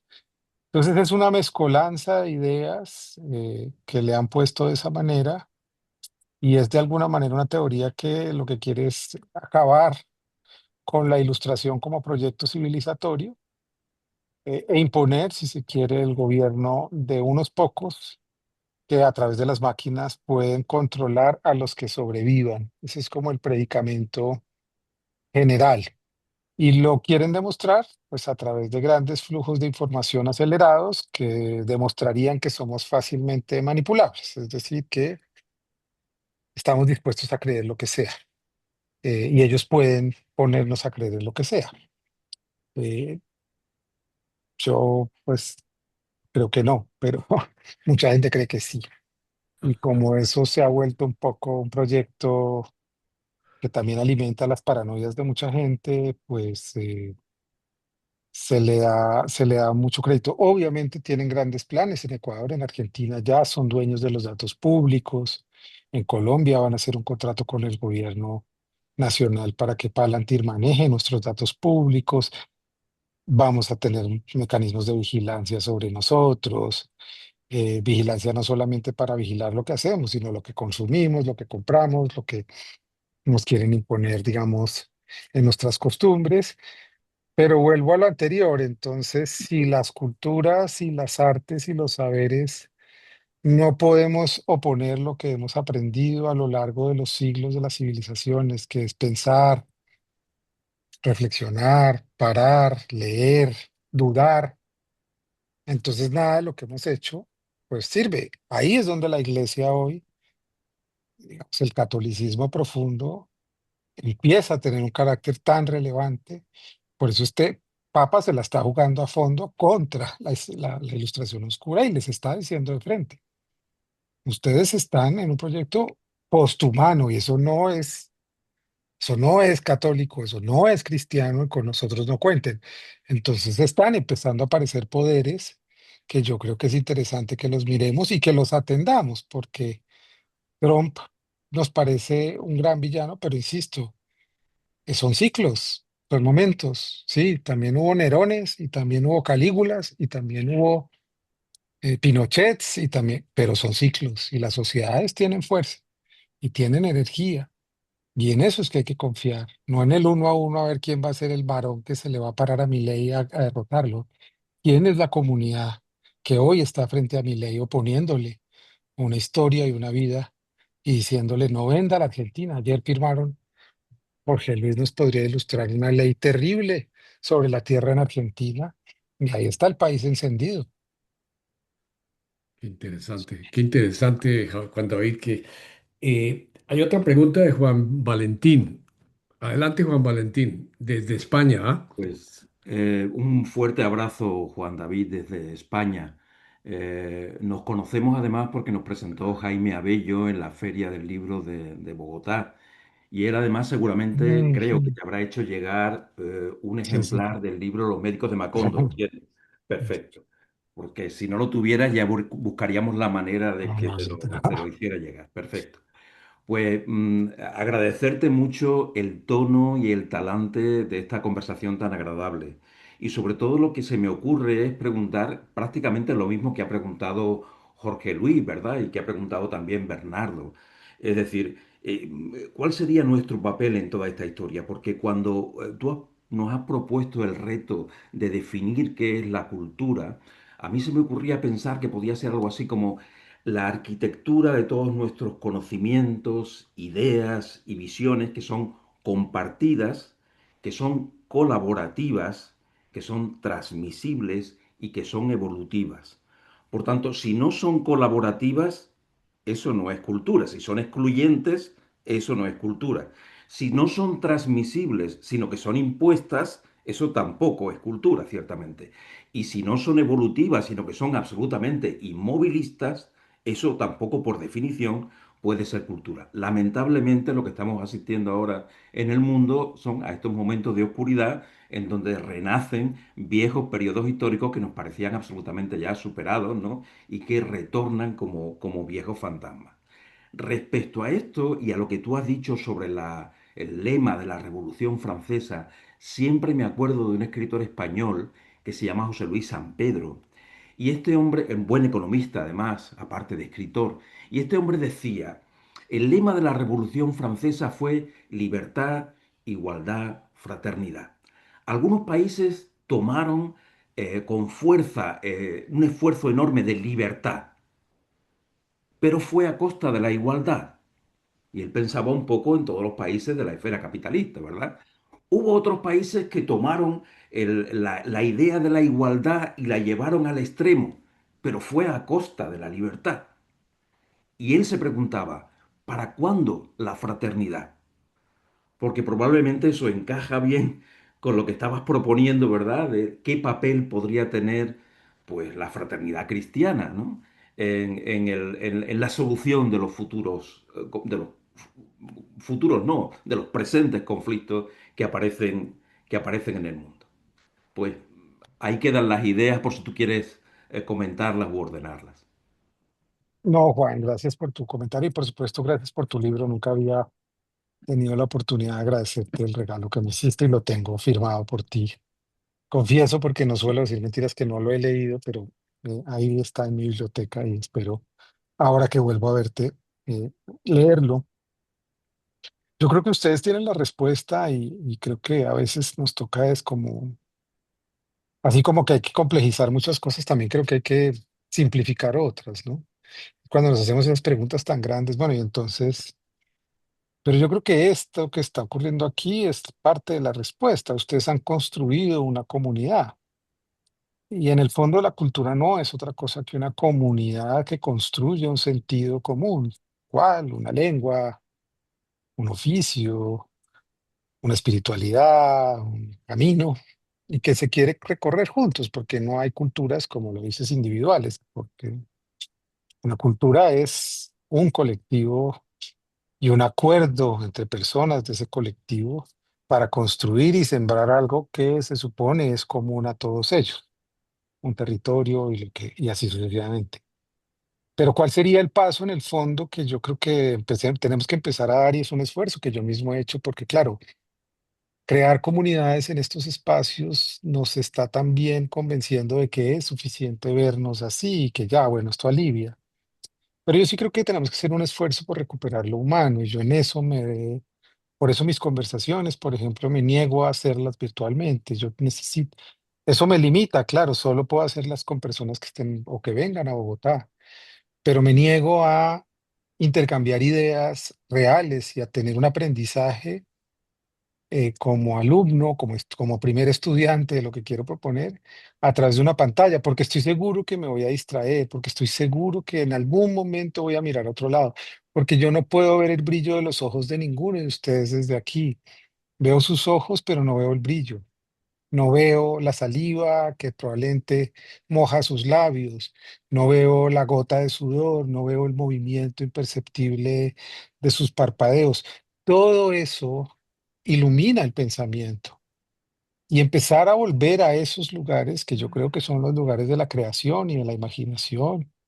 Es decir, cada tecla que toca Ricardo de alguna manera es una pulsación de su cuerpo, de su pulso sanguíneo, de su energía sobre una caja, ¿cierto? Una caja de percusión que produce unos sonidos, pero eso hay que recuperarlo. Por eso hay que esforzarse en volver a oír a la música en vivo, a ver a la gente, e incluso de plantearse ustedes mismos, encontrarse sin demasiadas pretensiones, solo encontrarse me parece que ya es un mensaje político, de decir, vamos a pasar un tiempo juntos, vamos a estar 5 días en un lugar, vamos a conversar, vamos a leer, no tenemos que hacer una agenda, pero somos una comunidad, estemos juntos una vez al año. Ahí hay señales que pueden, y ahí pueden aparecer miles de cosas, ¿verdad? Entonces, es esa confianza en lo humano lo que yo creo que nos puede dar en este momento camino y no quedarnos sometidos a que con esto es suficiente, porque ustedes lo saben bien. Ustedes escribieron cartas, ustedes pusieron su letra en tinta sobre el papel, ahí están sus trazos. Esto digital no es lo mismo. Yo por eso ahora tengo siempre mi libreta y escribo y he vuelto a la... Eso no va a cambiar el nada, pero para mí lo cambia todo. Y es volver a tener y darle valor a cosas que este sistema se lo ha quitado por completo. Y yo creo que si alguien ve eso, si mis hijos ven eso, aunque no me sigan ni me copien, ahí hay algo que estoy sembrando en ellas y en ellos. Qué bien, qué bien. Eh, Creo Juan que me Gregorio quedan Vélez, 10 minuticos y me tengo que ir porque ya están llegando aquí mis otros dale, invitados. perfecto. Goyo, adelante. Muchas gracias, Juan David. Muy interesante. Me has ayudado a pensar muchas cosas. Algún día me gustaría hablar contigo personalmente sobre mi tesis doctoral en su momento, cuando era inteligente y ahora soy carpintero. Pero bueno, pero lo que te quería preguntar era un poco qué opinión tienes tú de lo que ha logrado China en estos momentos, porque acabamos de bajar un viaje a China y realmente quedamos muy impactados del bienestar que han logrado. Sacar 800 millones de la pobreza es algo que es admirable. Entonces, me gustaría oír tu opinión sobre el tema. Pues tengo una opinión mucho más desinformada que la que ustedes tienen que fueron allá, pero en principio lo que creo es que este pequeño momento histórico que hemos atravesado, como esta exacerbación neoliberal de nuestro tiempo, los últimos 40 o 50 años, realmente nos han metido tal cantidad de tonterías en la cabeza, nos han enseñado a despreciar civilizaciones enteras, que evidentemente tienen violencia y tienen injusticia y tienen como todas, no hay unas más que otras. O sea, eh, y creo que lo de China, en el fondo, a mí lo que me duele de China es que nos hayan vuelto tan ignorantes que no nos dé curiosidad saber cómo es el país más poblado del mundo. Es decir, la mayor parte de seres humanos están ahí y la parte más chiquita cree que tiene el derecho a negarla. Eso es una captura mental enorme. Y yo creo que, y yo insisto, no solamente en el sentido del análisis histórico y económico de lo que estás diciendo, sino incluso en la propia sensibilidad. Hemos sido personas negadas a la sensibilidad oriental, eh, ignorando la profundidad de cualquier espiritualidad de las civilizaciones humanas que hemos vivido. Yo creo que ahí también hay un sentido de resistencia y de oposición a esa supuesta batalla cultural. Y es que espiritualmente creo que todas las culturas han tenido un nivel de sofisticación que nos lo han convertido también en brujería, en fruslería, en cuentos, en bobadas, en tonterías, cuando yo creo que ahí está parte de la posibilidad de avanzar, es decir, esa espiritualidad que conecta con la idea de esperanza y con la idea de que hay algo que se renueva y hay algo por lo cual seguir un camino, creo que la hemos negado y en el caso de la cultura china y las culturas árabes ha sido realmente ominoso y penoso. Eso es lo terrible, me parece a mí, de este sentido del mundo neoliberal que hemos creado, que hayamos borrado asuntos tan complejos y tan bellos y tan profundos como la cultura china. Yo, que no sé tantos, pues sí puedo decir algo y es que gracias a un cuento, a una leyenda popular china que se llama El Pincel Mágico, eh, aprendí qué era la soledad y qué era la imaginación, porque fue un libro en Bogotá en la época, no sé si algunos de ustedes eran de izquierda, pero en la época de mi papá, que es un hombre de izquierda, en los 80 se hacían unos festivales Voz, de la revista del periódico Voz, y venían un festival de la cultura popular china, y acá se vendían libros y cuentecitos y cosas, y mi papá me compraba algunos de esos cuentos. Y ese cuento del pincel mágico creo que es de una belleza maravillosa, porque sin yo saberlo, el niño huérfano del pincel mágico le dan un don, y cuando tiene que usar ese don para complacer la ambición del emperador, entiende que ese don no está hecho para eso. Y creo que ese regalo, misteriosamente, son los regalos que a uno le entrega la gente que lo ama y que hemos despreciado. Y creo que tenemos que volver a eso, a confiar en que las semillas que uno va dejando, así uno no las vea crecer, uno puede ser testimonio de que crecen. Y yo soy el testimonio de lo que han dejado en mí las generaciones que me han precedido. Y por eso también hablo con gente mayor. Por eso me intereso en reivindicar un diálogo intergeneracional, porque esta sociedad nos convirtió en personas que solo saben hablar con pares y con gente más joven, y creer que lo joven es lo que debe prevalecer, y yo creo absolutamente lo contrario. No Juan sé, David, hablé de China, pero bueno, no, pensamos nos juntos. nos quedan 5 segundos y me voy a abrogar la última pregunta. Eh, Soy padre de un hijo homosexual eh, que nació en Estados Unidos, vive en Estados Unidos y que en Estados Unidos, viviendo en Nueva York, se siente amenazado porque este gobierno, esta cultura de que estamos hablando, los avances que han tenido en reconocimiento, en respeto, en aceptación, eh, parecen estar echando para atrás. Y esto no solo en Estados Unidos, yo ahora vivo en España y veo que también en Europa muchas cosas están echando para atrás, amenazados por una ultraderecha que amenaza con el odio al inmigrante, el odio al diverso, el odio al que piense diferente y lo peor, a nombre de la fe, a nombre de Jesucristo, a nombre de la religión. Eh, ¿Y tú qué piensas de esto? ¿Qué debemos hacer? No, pues Darío, yo también tengo, pues, digo, tengo numerosos amigos y amigas homosexuales, y sé que el cuerpo y la vida y la mente de estas personas pues sufren, porque no es lo mismo hablar desde afuera que experimentar ese miedo. Yo creo que tanto las mujeres como los homosexuales saben qué es caminar en una calle y pasar al lado de un grupo de hombres. Ninguno de nosotros, a menos de que haya algún homosexual aquí, sabe eso. E incluso lo llega a saber cuando es niño. Yo le pongo a la gente, pregúntese usted cuando era niño, cómo se sentía cuando había un grupo de hombres en una esquina. Eso sienten las mujeres y los homosexuales. Hombres mayores tomando trago en una esquina, póngase de 9 o 8 años a pasar por ahí usted en su imaginación y verá el miedo que siente una mujer. Es lo mismo, es exactamente lo mismo. Ahora bien, creo que sí tenemos que empezar a poner algo que no hemos discutido de una manera más pública, y es, en el fondo, lo que se está atacando es una represión propia. Es decir, estas personas que están abogando por esa fe, que no es ninguna fe, sino absolutamente una transgresión sin solucionar, toca empezarles a poner por delante también eso, ¿no? Yo creo que todas estas personas no son sino personas que tienen enormes represiones sexuales, enormes libidos sin resolver.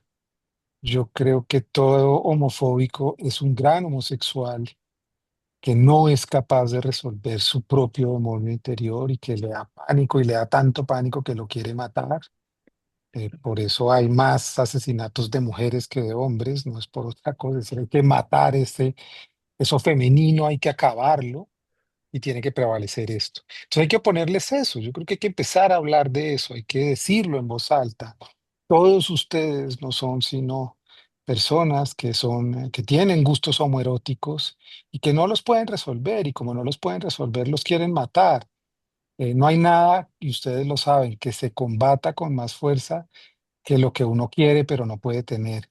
Por eso la prohibición produce el efecto contrario siempre. Entre más prohíba uno, pues más ganas de transgredir y más ganas de hacer lo que no se puede hacer. Cuando a uno, en cambio, le dan la responsabilidad y la verdadera libertad, pues uno tendrá que descubrir uno mismo sus límites, lo cual pues entraña, por supuesto, peligros y complejidades. Pero creo que nos toca empezar a hablar también en esos términos, empezar a señalarles moralmente de lo que ellos son capaces, porque el señor Trump es un violador de niñas menores de edad. Eso es.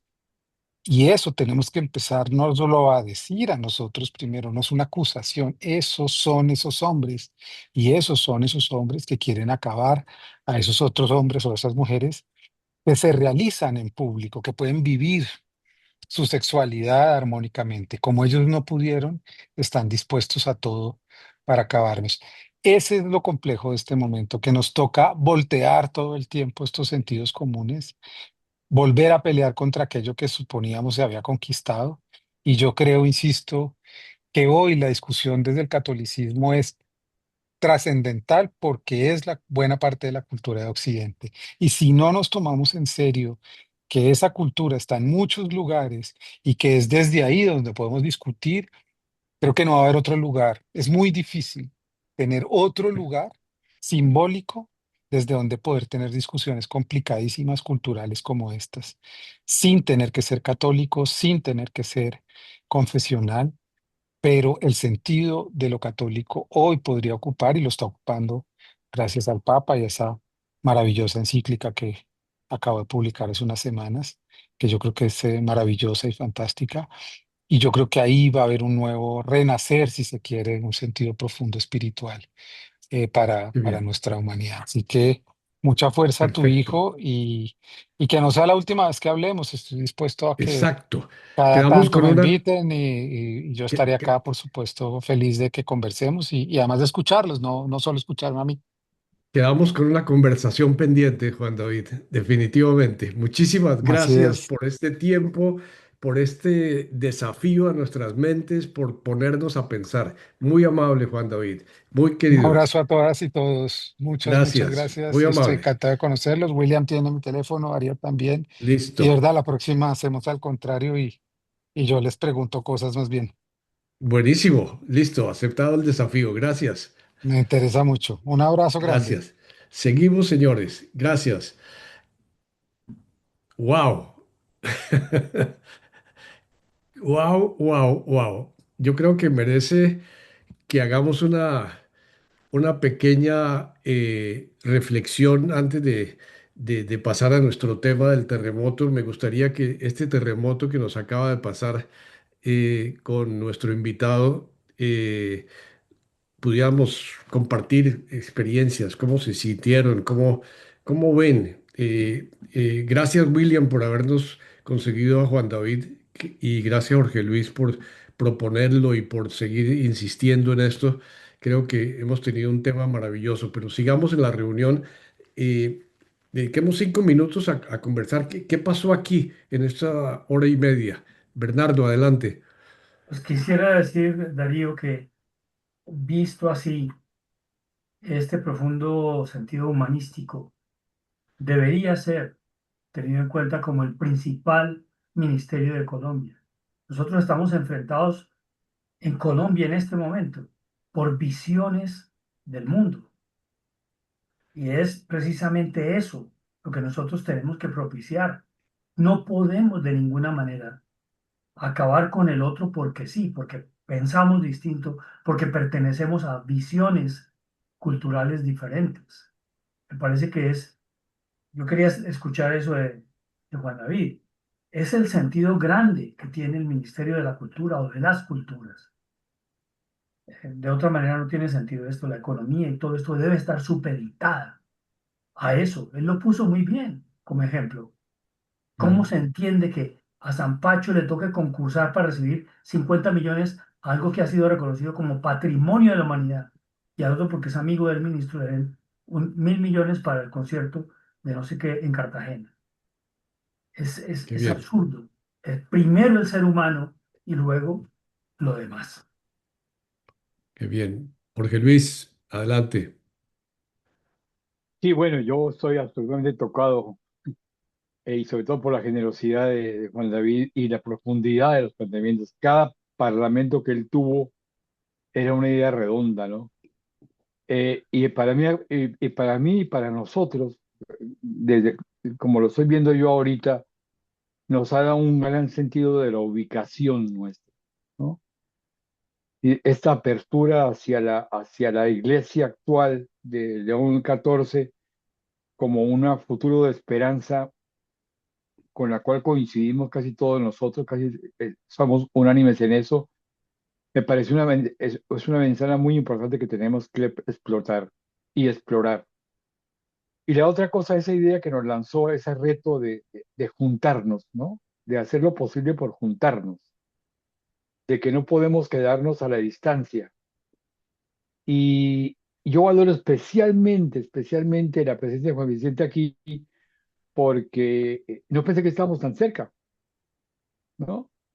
Y Juan definitivamente esto hay que Valentín. aprovechar. Perdón, Juan Valentín. Ujú. No pensé que estábamos tan cerca, Juan Valentín, y eso me ha dado un sentido también de trascendencia importantísimo. Y creo yo que yo espero esa respuesta de parte de él. Tenemos que seguir haciendo lo que estamos haciendo, y mejor, nada más, ¿no? No caer en la trampa de ponernos a pelear. Ese ejemplo que él puso de que se asustan cuando les dan la mano, me acordó lo que acabó de pasar aquí hace unos meses en Argentina. Permíteme dos minutitos para contar la anécdota, porque me parece que es muy significativa en este momento. Murió un gran folclorista, pues, no folclorista, perdón, un gran cantante de rock, ya de cerca de 65 años, el Indio Solari. El Indio Solari era, es que es muy difícil definirlo, pero solamente para decirle lo siguiente: asistieron acerca de la Plaza de Mayo porque mi ley prohibió que utilizaran la Plaza de Mayo para manifestarse. A su muerte, cerca de 700.000 personas. Había cerca de 7 kilómetros de cola para llegar al sitio donde estaban. Mi ley se quedó, sí, el gobierno no pudo decir una sola palabra. Y fue una manifestación totalmente espontánea, nadie la convocó. Gente de todas las clases sociales, de todas las edades, desfilando, simplemente desfilando para manifestar el cariño al Indio Solari. Para mí es lástima que no tuvimos tiempo, me hubiera jodido comentársela a Juan David, pero creo que ese ejemplo le da la razón a él. Sigamos haciendo lo que sabemos hacer, lo que tenga Ujú. profundo humanismo, nada más. No que hagamos en la trampa de pelearnos por las puras, no, no gastemos energía en las tonterías, ¿no? Entonces, para mí ha sido una profunda enseñanza. No esperaba menos de Juan David, pero me impresionó, me superó la expectativa que tenía. Y fíjense la capacidad de escucha que tiene. Es que yo he visto a María Jimena Mm. Duzán, he visto a mucha otra gente como entrevistador, pero la manera como entrevista a Juan David es muy distinta. Genera la conversación, provoca la conversación, no responde, ¿no? Simplemente sabe escuchar. Y esto yo lo considero de enorme valor hoy, saber escuchar. Gracias. Qué bien, qué bien, qué bien. Eh, yo coincido, coincido tremendamente con lo que estás diciendo. Y me alegra mucho que estemos celebrando estas 300 reuniones de nosotros, precisamente con un tema como el que nos ha traído Juan David.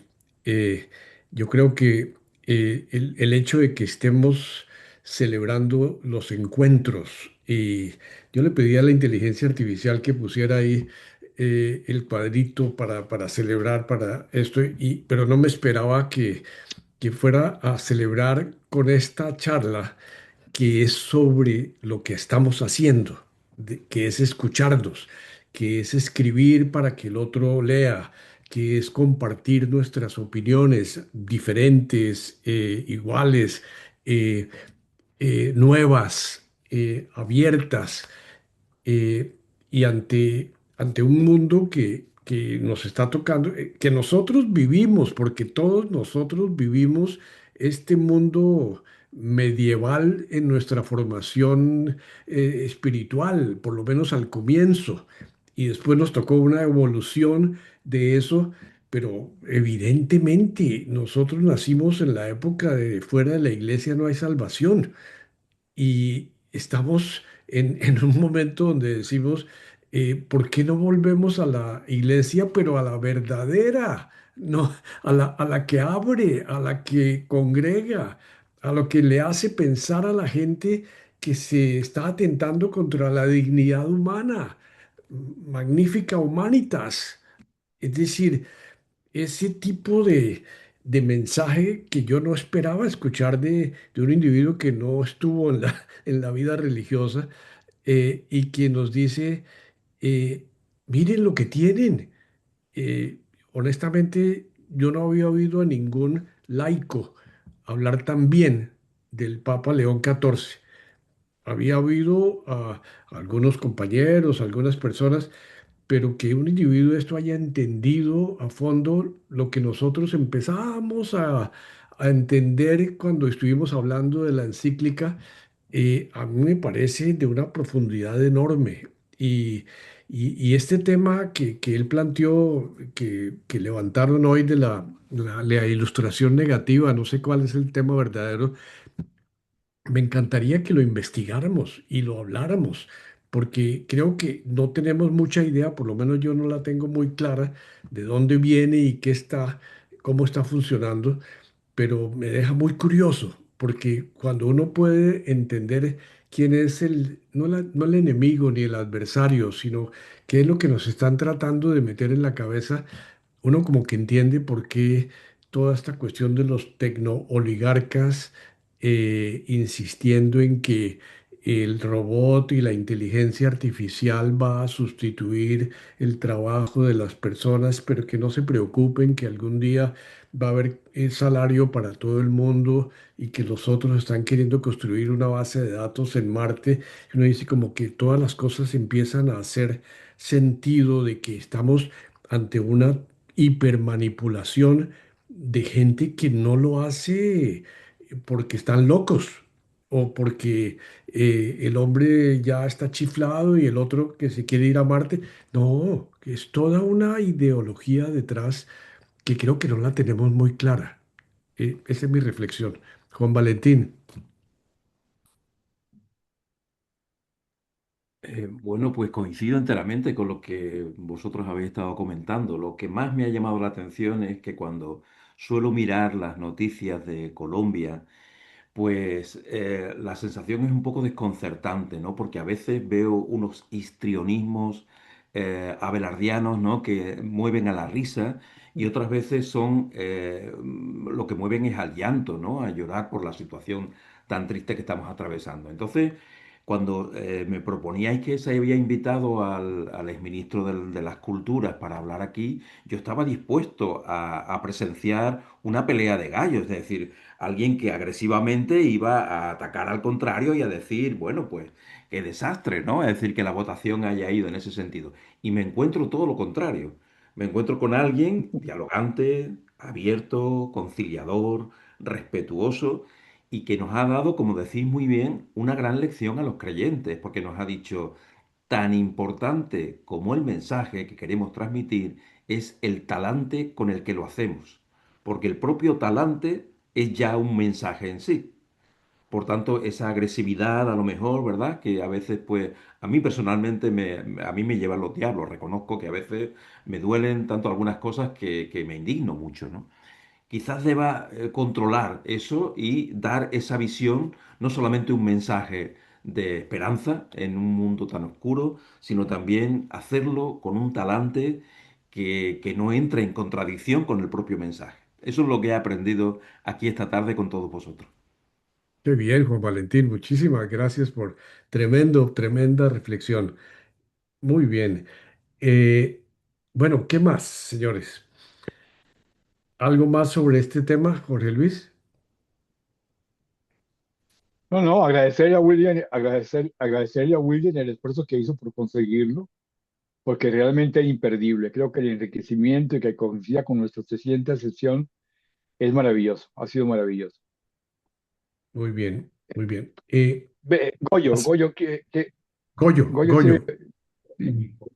No, a mí me impresionó la coherencia mental del hombre. Me dio pesar que tuvo un problema aquí la luz y me perdí un poquito, que quiero ver La en la grabación grabación después porque estaba respondiendo una pregunta que me pareció muy importante y no oí la pregunta. Creo que fuera del médico, de Caballero, de Hugo. Caballero, pero bueno. Hugo. Entonces, pero me parece impresionante la coherencia y me deja serio interrogantes. O sea, quiero, y me encantaría un diálogo personal con él. Algún día me gustaría tener el encuentro porque, pues, alguna Qué vez trabajé bueno, el tema de la cultura y me gustaría confrontar con él la tesis. qué bien, qué bien. Bueno, dediquemos los últimos 15 minutos al tema que habíamos propuesto inicialmente para comenzar, pero debido a la premura que teníamos para escuchar a Juan David, eh, lo pa- y es el terremoto. Y en mi cabeza tiene tiene una conexión que no había pensado con el mismo tema de nuestra tertulia, ¿no es cierto? Eh, hoy me imagino como a todos nos llegó cantidades de mensajes de personas, de desconcierto, de todo esto, y, y no sé si algunos mandaron unas canciones, eh, pero hay algo que no sé quién fue quien lo mandó, no sé si vale la pena traerlo. eh, un artículo que dice, cuando la tierra tiembla, habla el alma de un país. Alguien me lo mandó, no sé si lo leyeron, William. Eh, quisiera leerlo, si les parece, para los que no lo han leído, y porque es corto, pero me parece que tiene un significado realmente muy profundo. Dice, cuando la tierra tiembla, habla el alma de un país. Hay días en que la tierra decide recordarle a los hombres que no son dueños del mundo, sino apenas huéspedes de paso. Entonces el suelo, que parecía firme e inmutable, se estremece con una fuerza antigua y en apenas unos segundos desaparece la ilusión de control que tanto trabajo nos cuesta construir. Cuando la tierra tiembla, no solo se sacuden las montañas, también tiemblan las certezas, las soberbias, los orgullos y las diferencias que durante años parecían insalvables. He visto cómo, después de un terremoto, ya nadie pregunta por la ideología del vecino antes de ayudarlo a levantar un muro. Nadie exige un apellido antes de ofrecer un vaso de agua. Las manos no distinguen entre ricos y pobres cuando deben remover escombros para buscar vida. Es entonces cuando habla el alma de un país, esa que nunca miente. Los edificios pueden desplomarse, pero también caen los prejuicios. Las calles se llenan de polvo, pero los corazones descubren una claridad que la rutina había enterrado. De pronto comprendemos que aquello que creíamos indispensable era apenas accesorio y que la verdadera riqueza siempre estuvo en la solidaridad de quienes caminan a nuestro lado. Resulta paradójico que sea la fragilidad la que despierte nuestra mayor fortaleza. Las madres abrazan con más fuerza a sus hijos. Los ancianos vuelven a sentirse necesarios contando historias de otros tiempos difíciles. Los jóvenes descubren que el heroísmo no siempre lleva uniforme. Muchas veces viste ropa sencilla y manos cansadas.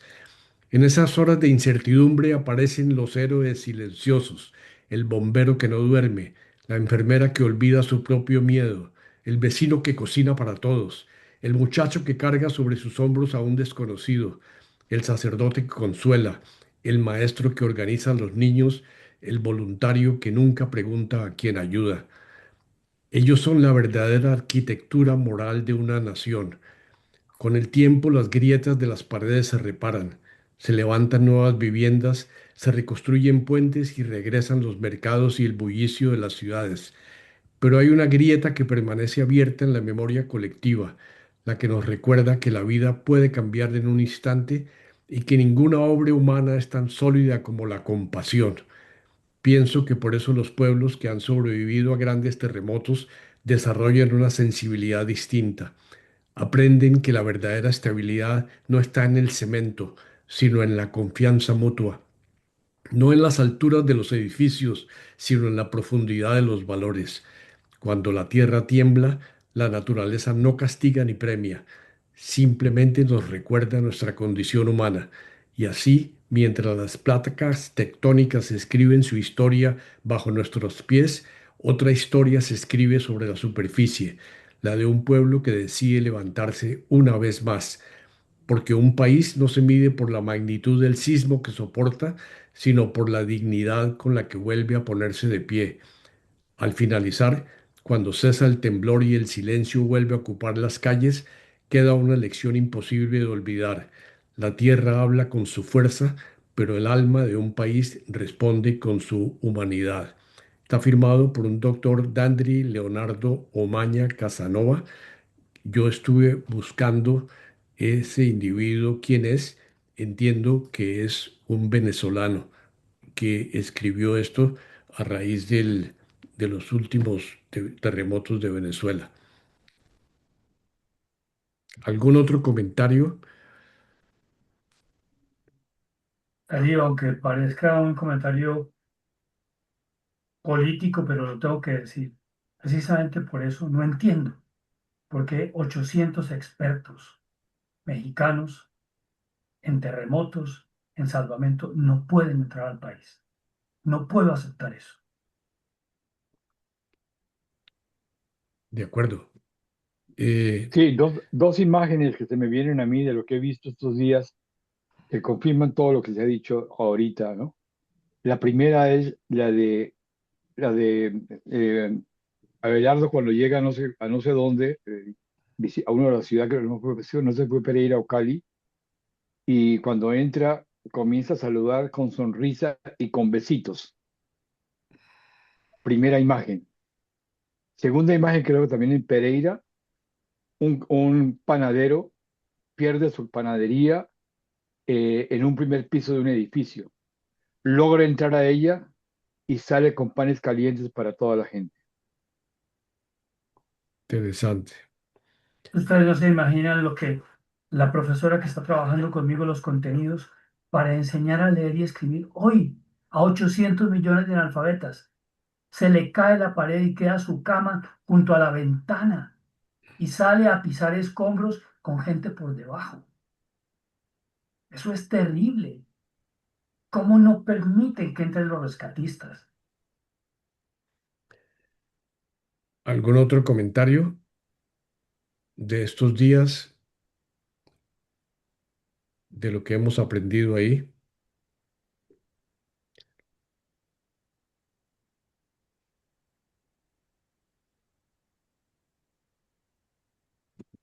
Creo que el silencio es elocuente, ¿no? Es bien elocuente. Estamos viendo una cosa que no habíamos visto y que realmente, en mi opinión, todo el mundo está muy unido. Hay una solidaridad mundial. eh, Cada uno está viendo a ver qué puede hacer. eh, y lo que decía el artículo, nadie está preguntando si usted es de la derecha o de la izquierda, si usted es rico o pobre, si usted es preparado o no preparado. La gente sale a asistir al vecino. Somos una comunidad y somos un grupo humano y, y- y uno hace lo que sea por la vida de otro. Entiendo que hay momentos muy dramáticos que están viviendo todavía nuestros compatriotas y a pesar de estar uno lejos, duele, duele de verdad. Eh, Muy bien, creo que entonces con esta reflexión No sé si hay algún otro comentario, Juan Valentín. De verdad, muchas gracias por acercarte a nuestro grupo. Te esperamos con más frecuencia, cuando quieras. La semana entrante tenemos una ¿No hay una tertulia. canción? ¿No hay una canción, Darío? Hay una O, canción que Hernando la propuso. Permítanme, con eso podríamos cerrar, sí. Un segundito que no estaba seguro que tuviera. eh, un segundo. ah,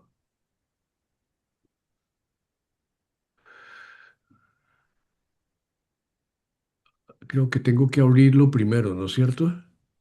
sí, claro.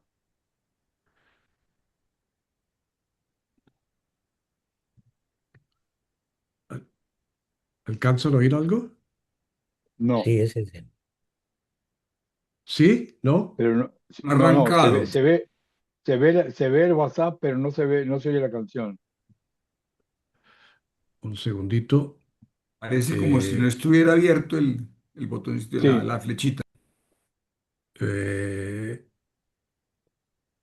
un Yo creo que si segundo. no la podemos pasar, está en YouTube. O Está en sea, YouTube, el que sí. quiera escucharla, realmente puede entrar por YouTube y en YouTube uno puede pedir la canción España canta Colombia y entonces ok, la puede dejémoslo así escuchar. entonces. Bueno, sí. Disculpen que no, no. A Yo ver, lo que siento, Darío, es sí.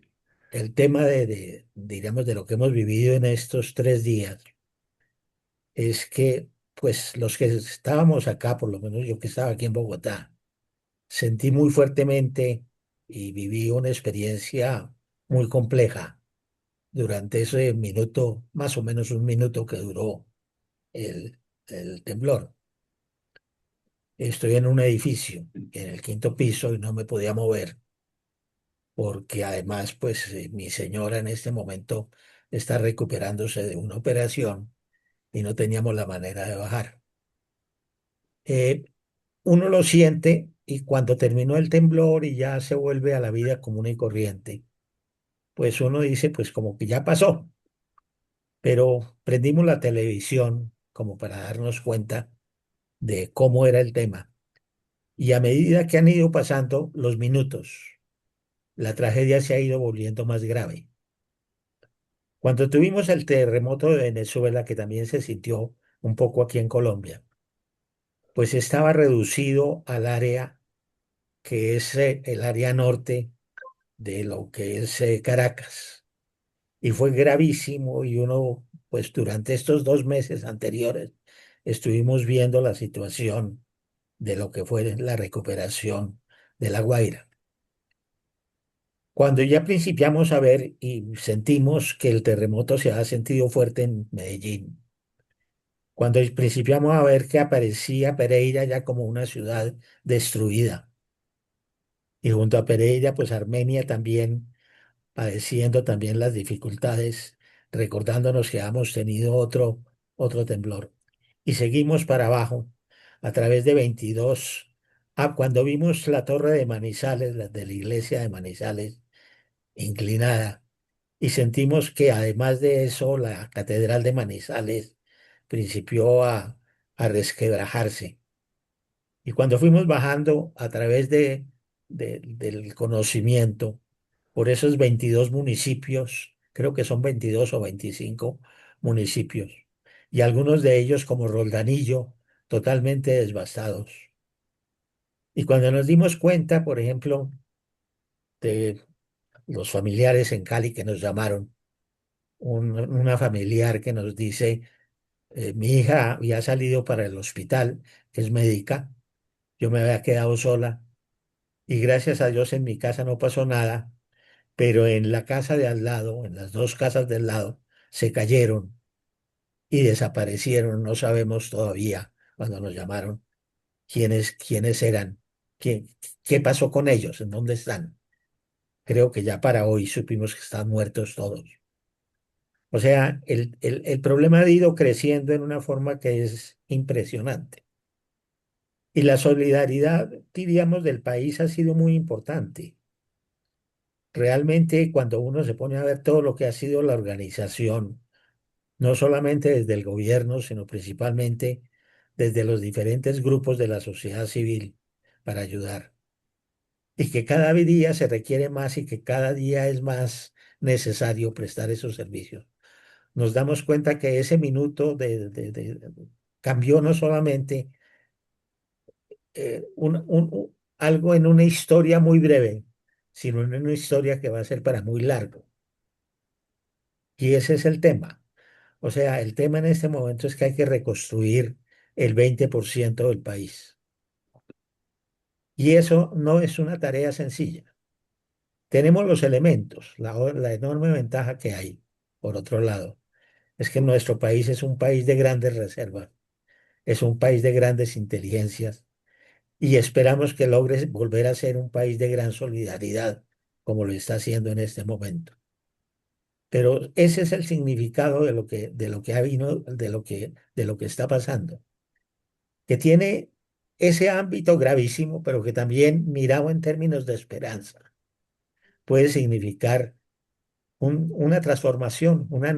Veníamos en un país que el viernes había cambiado el gobierno, un gobierno que no logró llegar ni siquiera a abrir las puertas, porque a las 8 de la mañana se esperaba que iban a llegar los ministros a sus, eh, a sus nuevas posiciones. Y esto ocurre a las 7:34 de la mañana, cuando todavía las oficinas no se habían abierto y por lo tanto el gobierno ni siquiera había comenzado a funcionar. Pero todo esto tiene un significado. Yo creo que hay un cambio de una situación en la cual ojalá podamos sembrar solidaridad y ojalá al sembrar esa solidaridad podamos superar esa oposición y esa contradicción tan brutal en la que estuvimos viviendo durante los 4 años anteriores. Yo creo que ese es el significado de lo que, por lo menos para mí, y es la esperanza. Y yo siento realmente que esa solidaridad es muy fuerte y supera, como decía la lectura que tú hiciste, supera no solamente las ideologías, sino incluso supera las posiciones, no solamente ideológicas, sino las oposiciones que podamos tener en relación con el cristianismo, con el catolicismo, con la religión, etcétera. Yo creo que eso nos va a ayudar, si lo sabemos aprovechar, pues a crear esa visión más homogénea. Y a lo mejor también nos ayude también para el tema que estábamos comentando a comienzos de la reunión del día de hoy, que Colombia es un país pluricultural y en esta forma en la cual se manejó el tema de lo pluricultural, las contradicciones y las cuestiones como se manejaron hizo que realmente hubieran unas reacciones muy violentas. Es decir, ah, cuando, por ejemplo, para mí como académico, encontré que la Universidad Nacional había dejado de ser universidad para simplemente convertirse en el sitio a donde llegaban los indígenas. Y yo no tengo nada contra los indígenas, todo lo contrario. Me parece que tienen que tener un sitio. Pero todo eso hacía que creaba angustias y profundas desavenencias internas. Yo creo que hay que entender esta situación como un llamamiento que nos hace Dios, para los que creemos en Dios, y que nos hace la naturaleza, que es el reflejo de Dios, que nos hace la cultura, para volver a crear realmente puentes de entendimiento y puentes de trabajo conjunto. Así interpreto yo la situación, realmente a medida que vamos conociendo de personas, de amigos, de entidades que están sumidas en profundas dificultades, pues eso nos está llevando también a ver cómo podemos desarrollar unos lazos de solidaridad más profundos. Ese es por lo menos el sentimiento mío. y yo quisiera pues dejar constancia de él y que pues ojalá todos los que estamos acá podamos desarrollar esos sentimientos que finalmente nos ayuden de nuevo a lograr esa unidad en la diversidad, que es la característica propia de un país como el nuestro. Qué bien, Hernando. Qué gran conclusión le has dado a nuestra reunión y con mucho significado, con mucha profundidad. Yo creo que refleja inclusive lo que nos decía nuestro invitado Juan David. La manera no es enfrentar las diferencias, sino acogerlas y respetarlas. Y yo creo que en este momento se nos exige eso en el momento para Colombia. Y qué bueno que las gentes bajaran la guardia de los ataques y más bien toda la energía la pusieran en la reconstrucción y en crear vínculos y en salir juntos de este problema. Muchas gracias a todos. Quería anunciarles la próxima tertulia. Tenemos a Gustavo Adolfo Rengifo. eh, Va a traer un tema que se llama Musicalizando Poemas. Gustavo Adolfo lo conocimos en la reunión que hubo con Hugo Cuevas Mor sobre los poemas y creo que tiene un aporte interesante a esa unión de música y poesía. Y para el 27 de agosto hemos contactado a un colombiano que vive en Verona, Italia. Se llama Rigoberto Castañeda. A través de Alberto Echeverry lo conocimos, he conversado con él largamente y es un psicólogo que se ha especializado en la rehabilitación de la toxicodependencia y trabaja en rehabilitación de dependencia de droga, de alcohol, de todo esto. Eh, Experiencia extraordinaria que creo que nos va a servir muchísimo para entender un tema que creemos que es pequeño, pero que es mucho mayor de lo que creemos de verdad existe. No solo en Italia, donde él trabaja, sino en el mundo entero. Entonces creo que va a ser un tema muy interesante para nosotros. Esos son los dos temas que tenemos asegurados para las próximas 2 semanas. Muchísimas gracias por su tiempo, por la flexibilidad de tener dos, tres temas hoy. De nuevo, nuestro invitado Juan Valentín por habernos acompañado hoy. Eduardo desde París, Jorge Luis desde Argentina. ¿Dónde estás, Juan Valentín? ¿En Cádiz todavía?